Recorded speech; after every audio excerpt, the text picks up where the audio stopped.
ವಿತಾ ಫ್ಯಾಮಿಲಿಗೆ ನಿಮಗೆಲ್ಲರಿಗೂ ಸ್ವಾಗತ. ಇವತ್ತು ಬೆಳಗಿಂದಲೇ ಜೋರು ಮಳೆ ಬರ್ತಾ ಇದೆ. ಹಾಗೆ ಸ್ವಲ್ಪ ಮಳೆ ಕಡಿಮೆ ಆಯಿತು ಅಂತೇಳಿ ಬೇಗನೆ ಮಾರ್ಕೆಟ್ಗೆ ಹೋಗಿ ಬಂದೆ. ಹಾಗೆಯೇ ಮಾರ್ಕೆಟ್ಗೆ ಹೋಗಿ ಎಲ್ಲ ತಗೊಂಡಾಗುವಾಗ ಮಳೆ ಮತ್ತೆ ಸ್ಟಾರ್ಟ್ ಆಯಿತು. ಮತ್ತೆ ಸ್ವಲ್ಪ ಹೊತ್ತಾಗುವಾಗ ಸ್ವಲ್ಪ ಮಳೆ ಕಡಿಮೆ ಆಗಿ ಮನೆಗೆ ಬಂದೆ. ಹಾಗೆ ಬರುವಾಗ ನಾನು ಮೀನು ಇಟ್ಕೊಂಡು ಬಂದೆ. ಇವಾಗಂತೂ ಮೀನೆಲ್ಲ ಐಸಲ್ಲಿರೋದೇ ಮೀನು.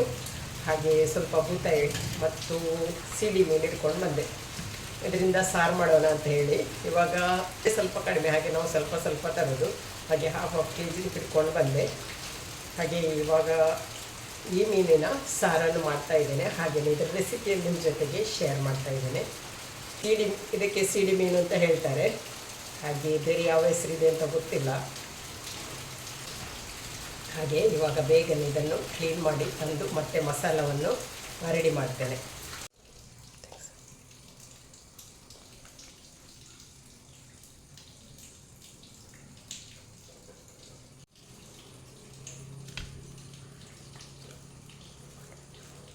ನೋಡಿ, ಇದು ಸಿಡಿ ಮೀನು.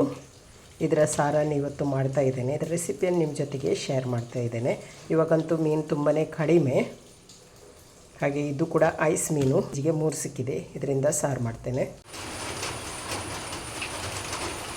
ಈ ಮೀನು ಕಟ್ ಮಾಡಲಿಕ್ಕೆ ಕಷ್ಟ ಏನಿಲ್ಲ, ಇದರಲ್ಲಿ ಜಾಸ್ತಿ ಕೆಲಸ ಏನಿಲ್ಲ. ಹಾಗೆಯೇ ಇವಾಗ ಇದು ಐಸ್ ಆದ್ದು ಮೀನಲ್ವಾ, ಒಳಗಿರೋದು ತೆಗಿಲಿಕ್ಕೆ ಸ್ವಲ್ಪ ಐಸ್ ಬಿಡಬೇಕಾಗ್ತದೆ. ಹಾಗೆ ಇವಾಗ ನಾನು ಎಲ್ಲ ಕ್ಲೀನ್ ಮಾಡಿ ಇಡ್ತೇನೆ.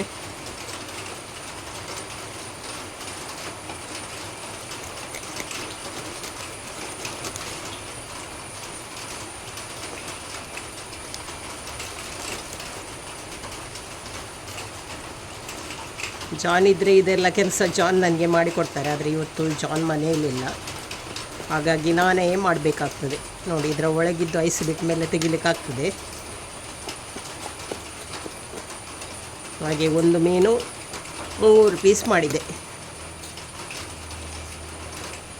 ಇವಾಗ ನೋಡಿ, ಮೀನನ್ನು ಕಟ್ ಮಾಡಿ ಕ್ಲೀನ್ ಮಾಡಿ ತೊಗೊಂಡೆ. ಇನ್ನು ಇದಕ್ಕೆ ಬೇಕಾದ ಮಸಾಲವನ್ನು ರೆಡಿ ಮಾಡ್ತೇನೆ. ನೋಡಿ, ಇಲ್ಲಿ ಮೀನು ಸಾರು ಮಾಡಲಿಕ್ಕೆ ಬೇಕಾದ ಮಸಾಲವನ್ನು ರೆಡಿ ಮಾಡಿ ತೊಗೊಂಡಿದ್ದೇನೆ. ಇಲ್ಲಿ 10 ಒಣಮೆಣಸು ತೊಗೊಂಡಿದ್ದೇನೆ. 1 ತೆಂಗಿನಕಾಯಿ ಅರ್ಧ ಭಾಗವನ್ನು ತುರಿದು ತೊಗೊಂಡಿದ್ದೇನೆ. 2 ಟೀ ಸ್ಪೂನ್ ಆಗುವಷ್ಟು ನಾನು ಕೊತ್ತಂಬರಿ, 1 ನೀರುಳ್ಳಿ, 1 ಟೇಬಲ್ ಸ್ಪೂನ್ ಆಗುವಷ್ಟು ಜೀರಿಗೆ, ಸ್ವಲ್ಪ ಬೆಳ್ಳುಳ್ಳಿ, ಸ್ವಲ್ಪ ಹುಣಸೆ ಹಣ್ಣು ತೊಗೊಂಡಿದ್ದೇನೆ. ಜಾಸ್ತಿ ತೊಗೊಳ್ಳಿಲ್ಲ, ಯಾಕೆಂದರೆ ನಾನು ಒಣಗಿಸಿಟ್ಟಂಥ ಮಾವಿನಕಾಯಿಯ ತುಂಡುಗಳಿವೆ, ಅದನ್ನು ಹಾಕ್ತೇನೆ. ಸ್ವಲ್ಪ ಓಂಕಾಳು, ಸ್ವಲ್ಪ ಸಾಸಿವೆ, ಹಾಗೂ ಇಲ್ಲಿ ಕಾಳು ಮೆಣಸು ಇಷ್ಟನ್ನು ತೊಗೊಂಡಿದ್ದೇನೆ. ಇನ್ನೂ ಸ್ವಲ್ಪ ಅರಸಿನವನ್ನು ಒಂದು ಹಾಕಿದರೆ ಆಯಿತು. ಒಂದು ಅರ್ಧ ಟೀ ಸ್ಪೂನ್ ಆಗುವಷ್ಟು ಅರಸಿನವನ್ನು ಹಾಕಿದೆ. ಹಾಗೆಯೇ ಮೆಂತ್ಯ ಕಾಳನ್ನು ಕೂಡ ಬೇಕಿದ್ರೆ ಸ್ವಲ್ಪ ಫ್ರೈ ಮಾಡಿ ಹಾಕ್ಬೋದು, ಆದರೆ ನಾನಿವತ್ತು ಹಾಕೋದಿಲ್ಲ. ಇಷ್ಟೇ ಸಾಕು. ಹಾಗೆ ಇವಾಗ ಇದನ್ನು ನಾನು ಗ್ರೈಂಡ್ ಮಾಡಲಿಕ್ಕೆ, ಇವಾಗ ಮಸಾಲವನ್ನು ಗ್ರೈಂಡ್ ಮಾಡಲಿಕ್ಕೆ ಹಾಕ್ತೇನೆ.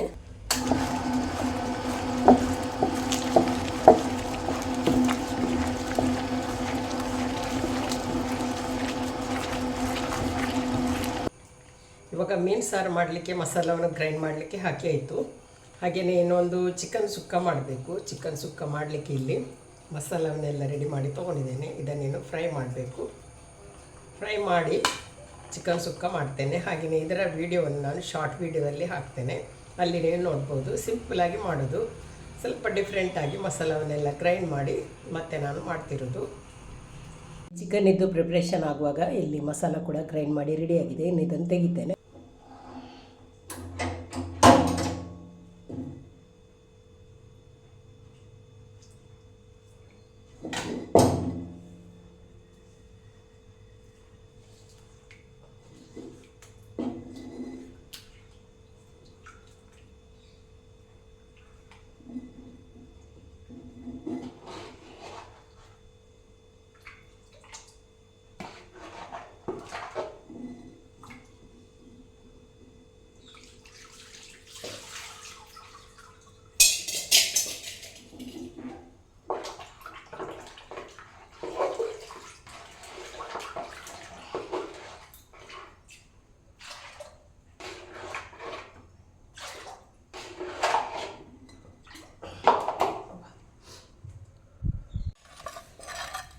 ನೋಡಿ, ಇವಾಗ ಮೀನು ಸಾರು ಮಾಡಲಿಕ್ಕೆ ಮಸಾಲವನ್ನು ಗ್ರೈಂಡ್ ಮಾಡಿ ರೆಡಿ ಮಾಡಿ ಆಗಿದೆ.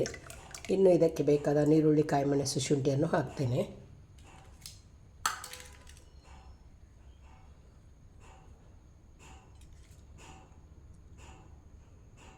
ನೀರುಳ್ಳಿ, ಕಾಯಿಮೆಣಸು, ಶುಂಠಿ ಹಾಗೂ ಉಪ್ಪನ್ನು ತಗೊಂಡಿದ್ದೇನೆ, ಅದನ್ನು ಹಾಕ್ತೇನೆ. ನೋಡಿ, ಇವಾಗ ತೊಳೆದು ತೊಗೊಂಡಿದ್ದೇನೆ ಒಣಗಿಸಿದ ಮಾವಿನಕಾಯಿ ತುಂಡನ್ನು, ಅದನ್ನು ಕೂಡ ಹಾಕ್ತೇನೆ. ಇವಾಗ ಮೀನು ಸಾರನ್ನು ಕುದಿಸಲಿಕ್ಕೆ ಇಟ್ಟಿದ್ದೇನೆ. ಎಲ್ಲವನ್ನು ಹಾಕಿ ಆಗಿದೆ, ಇನ್ನು ಚೆನ್ನಾಗಿ ಕುದಿ ಬರಲಿ. ಇವಾಗ ಕುದಿ ಬರಲಿಕ್ಕೆ ಸ್ಟಾರ್ಟ್ ಆಯಿತು. ಇನ್ನು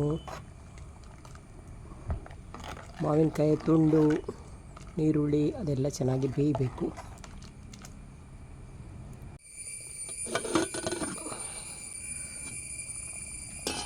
ನೋಡಿ, ಇವಾಗ ಮೀನು ಮಸಾಲ ಚೆನ್ನಾಗಿ ಕುದೀತಾ ಇದೆ.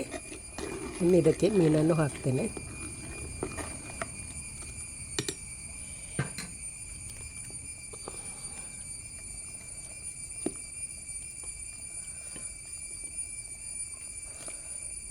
ಇನ್ನು ಮೀನು ಹಾಕಿ ಆಯಿತು. ಇದಕ್ಕೆ ಒಂದು ಚೆನ್ನಾಗಿ ಕುದಿ ಬರಲಿ. ನೋಡಿ, ಮೀನು ಹಾಕಿ ಆದಮೇಲೆ ಸಾರು ಕುದೀತಾ ಇದೆ. ಇನ್ನು ಸಾಕು, ಇದನ್ನು ಕೆಳಗಿಡ್ತೇನೆ. ಇವಾಗ ಮಧ್ಯಾಹ್ನದ ಅಡುಗೆ ಆಯಿತು. ಚಿಕನ್ ಸುಕ್ಕ ಆಯಿತು, ಹಾಗೆಯೇ ಮೀನು ಸಾರು ಆಯಿತು. ಅನ್ನ ಬೆಳಗ್ಗೆನೇ ಆಗಿದೆ. ಇವತ್ತು ಪಲ್ಯ ಏನು ಮಾಡೋದಿಲ್ಲ, ನಾನೊಬ್ಬಳೇ ಇರೋದು, ಹಾಗಾಗಿ ಇವತ್ತು ಪಲ್ಯ ಬೇಡ. ಮತ್ತು ಸಾಯಂಕಾಲಕ್ಕೆ ಏನಾದರೂ ಪಲ್ಯ ಮಾಡೋದು. ಹಾಗೆ ಇವಾಗ ಜಾನವಾರು ಇಲ್ಲದ ಕಾರಣ ನನಗೆ ಎಲ್ಲ ಕೆಲಸ ಮಾಡುವಾಗ 12 ಗಂಟೆ ಆಯಿತು. ಇಲ್ಲಾಂದರೆ ನನಗೆ ಪ್ರತಿಯೊಂದರಲ್ಲ ಅವರು ಹೆಲ್ಪ್ ಮಾಡುವಾಗ ನನ್ನದು ಅಡುಗೆ ಕೆಲಸ ಎಲ್ಲ ಬೇಗ ಆಗ್ತದೆ. ಇವತ್ತು ನಾನು ಒಬ್ಬಳೇ ಮಾಡಿದ್ದು, ಹಾಗಾಗಿ ಸ್ವಲ್ಪ ಲೇಟ್ ಆಯಿತು. ಹಾಗೆ ಇವತ್ತಿನ ಮಧ್ಯಾಹ್ನ ತನಕದ ನನ್ನ ಈ ಒಂದು ಕೆಲಸ ಆಯಿತು, ಅಡುಗೆ ಕೆಲಸ.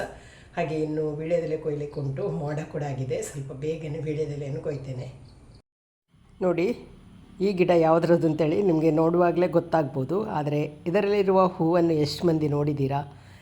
ಹಳ್ಳಿಯಲ್ಲಂತೂ ಕೆಲವರು ನೋಡಿರ್ಬೋದು, ಆದರೆ ಕೆಲವರಿಗೆ ಇದರ ವಿಷಯನೇ ಗೊತ್ತಿರೋದಿಲ್ಲ. ಇದು ಪಪ್ಪಾಯ ಗಿಡ. ಪಪ್ಪಾಯದಲ್ಲಿ ಕೂಡ ಗಂಡು ಪಪ್ಪಾಯ ಗಿಡ. ಗಂಡು ಪಪ್ಪಾಯದಲ್ಲಿ ಹೂ ಮಾತ್ರ ಈ ಥರ ಗೊಂಚು ಗೊಂಚಾಗಿ ಬೆಳೀತದೆ, ಆದರೆ ಕಾಯಿಗಳು ಬಿಡುವುದಿಲ್ಲ.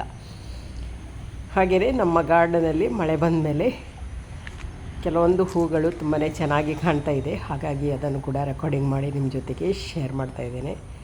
ಇವತ್ತಿನ ಈ ಸಿಂಪಲ್ ಆದ ರೆಸಿಪಿ ವಿಡಿಯೋ ನಿಮಗೆ ಇಷ್ಟ ಆಗಿದೆ ಅಂತ ಅಂದ್ಕೊಳ್ತೇನೆ. ಇಷ್ಟ ಆದರೆ ಲೈಕ್ ಮಾಡಿ, ಶೇರ್ ಮಾಡಿ, ಅದೇ ರೀತಿ ಸಬ್ಸ್ಕ್ರೈಬ್ ಮಾಡೋದರ ಮೂಲಕ ಚಾನಲ್ಗೆ ಸಪೋರ್ಟ್ ಮಾಡಿ ಅಂತ ಹೇಳ್ತಾ ಇವತ್ತಿನ ಈ ವಿಡಿಯೋನ ಇಲ್ಲಿಗೆ ಎಂಡ್ ಮಾಡ್ತೇನೆ. ವಿಡಿಯೋ ನೋಡಿದ ನಿಮಗೆಲ್ಲರಿಗೂ ಧನ್ಯವಾದಗಳು. ಇದೇ ರೀತಿ ನನ್ನ ವಿಡಿಯೋನ ನೋಡಿ ಸಪೋರ್ಟ್ ಮಾಡ್ತಾಯಿರಿ. Thank you. ಬಾಯ್.